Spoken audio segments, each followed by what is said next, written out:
এখন আমরা দেখতে যাব আমাদের পার্শ্ববর্তী জেলা নড়াইলে মধুর চাষের জায়গা।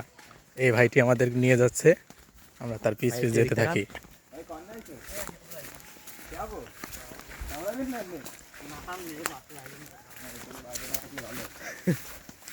এই যে হলো আমরা যে চাষের মধুগুলো কিনে খাই, এই যে এইভাবেই, এই যে এর মধ্যে মাছি আছে, আর এর ভিতরেই ওই যে বাইরের পাশে হলো সরিষার ভুঁই, ওইখান থেকে মধু সংগ্রহ করে এখানে এসে জমা করে।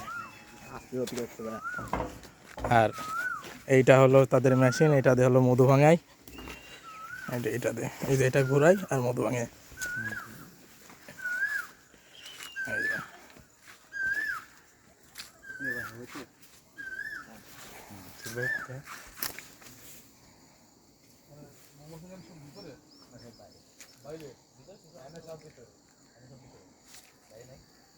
এখন সব মৌমাছি ভিতরে আছে।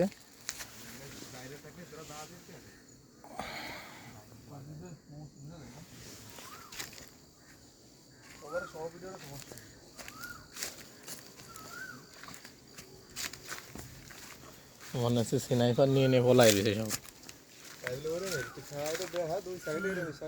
দেখাবো তো, ওই সাইডে দেখাইছে এরমের, এবার এই সাইডে হলো লম্বা।